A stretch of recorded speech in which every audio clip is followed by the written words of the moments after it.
जिसका प्रलय करना मानव मात्र का किए हुए कर्मों का सजा और जजा देना। अब देखिए कि रात के बाद दिन और दिन के बाद रात, जन्म के बाद मृत्यु और मृत्यु के बाद जन्म, ये ऑल्टरनेट अवस्था में बैठ के ही बोला था।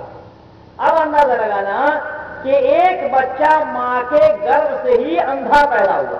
अभी मैं हॉलैंड में था, तो हॉलैंड के अंदर में चाहे एम्स्टर्डम में हो, रोटरडम में हो और दिन हाग में हो, जितना रेडियो स्टेशन था सभी रेडियो स्टेशनों से मेरा लाइव प्रोग्राम था। तो एक मौलाना ने इसी सवाल को पूछा जो मैं अभी बोल रहा हूं आप लोगों से, कि अंदाजा लगाइए कि एक बच्चा मां के पेट से अंधा पैदा हुआ, तो किसकी गलती है? आप लोगों से पूछ रहा हूं भाई, किसके कर्मों की? जो पैदा हुआ उसके पूर्व जन्म के जो कर्म रहे, संस्कार हैं? हाँ, यहाँ केवल अकेले का नहीं है, 3 दोषी है, 3 के लिए है, 3 का कर्म यहाँ पर जुड़ा हुआ है। माता पिता भी दोषी है और जो बच्चा जन्म लिया है वो भी दोषी है। तो यहाँ उस मौलाना ने पूछा कि साहब माता पिता के गलती से ये बच्चा अंधा हो गया। जैसे बनाने का एक कारीगर है, वो कारीगर मिस्त्री जो बनाना नहीं जानता, अगर वो बनाने लगेगा गलत सामान भी बना देता कारीगर, तो ये माता पिता दोषी है। मैंने कहा कि केवल इतना ही नहीं है, माता पिता तो दोषी है, माता पिता को कम भोग है, लेकिन जो बच्चा पैदा हुआ उसको ज्यादा भोगना पड़ता, दोषी वो भी है। ऐसा दोष नहीं है, उसके कर्मों के अनुसार ही उसको जन्म मिला है।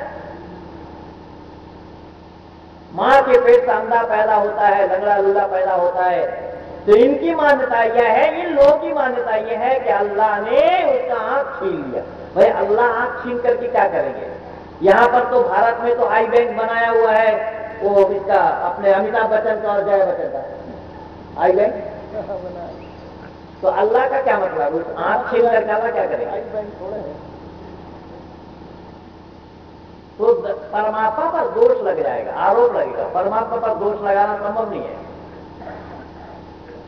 इसलिए जन्म से ही कोई अंधा पैदा होता है, कोई लंगड़ा लूला पैदा होता है, कोई अपाहिज होता है, कोई कुछ होता है, कोई कुछ होता है, जो जन्म लेते ही साथ मर जाता है, कोई मर करके पैदा होता है।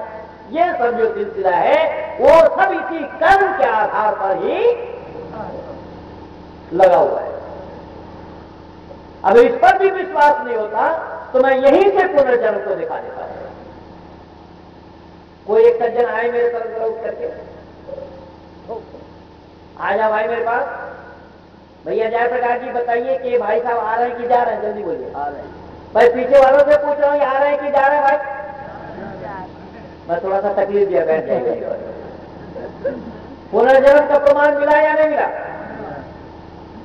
ये भाई साहब बीच में बैठे थे, मैंने अपनी तरफ बुलाया, अपने बड़े भाई साहब से पूछा कि आ रहे हैं कि जा रहे हैं? तीनों ने क्या बोला? आ रहे हैं। और पीछे वाले जो सज्जन बिन बैठे हैं, आप लोगों से पूछा, आप लोगों ने क्या कहा? अरे जब धरती पर कोई जन्म ले रहा, हम कह रहे वो आ रहे हैं, हमसे जो कोई गुजर रहा कह रहे वो जा रहे हैं। ये आने जाने का सिलसिला हमेशा हमेशा के लिए है और हमेशा हमेशा के लिए रहेगा, इसको कोई रद्द नहीं कर सकता।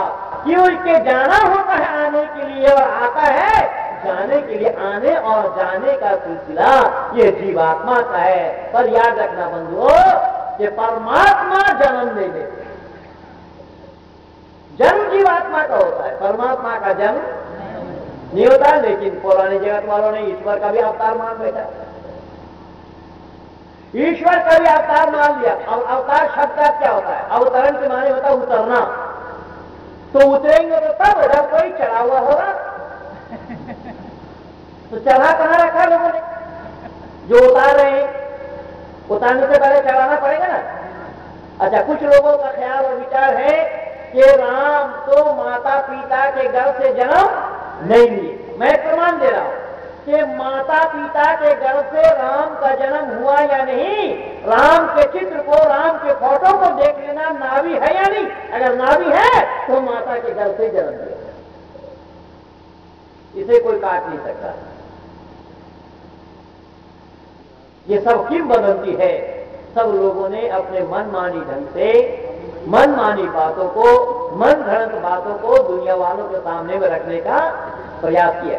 इसलिए बंधु मैंने निवेदन किया कि सच्चाई को, जिस सच्चाई को जानने के लिए मानव धरती पर आया, मानव उस सच्चाई से ही विमुख हो गए थे। उस सच्चाई को ही जानने से इनकार किया, उस सच्चाई को जानने का प्रयास नहीं किया। तो सच्चाई को जाने बिना उस परमात्मा का पाना कभी भी संभव नहीं है। इसलिए पातंजलि ऋषि ने भेद को खोला। पातंजलि ऋषि ने कहा, ऐ दुनिया के लोगों, अगर परमात्मा को पाना चाहते हो तो 8 अंग को अपनाना पड़ेगा। वो 8 अंग क्या है? बोले यम, नियम, आसन, प्राणायाम, प्रत्याहार, धारणा, ध्यान और समाधि। बोले ये 8 अंग है, लेकिन 8 सुनने में बड़ा आसान है कि यम, नियम, आसन, प्राणायाम, प्रत्याहार, धारणा, ध्यान, समाधि, पर 8 अंगों को पाने के लिए 9 बाधक है। उन 8 अंगों में पातंजलि ऋषि लिख रहे हैं यम और नियम, यानी इसका नाम है योग, पर याद रखना ये रामदेव जो दिखा रहा है ये योग नहीं है, ये योग से कोसों दूर है।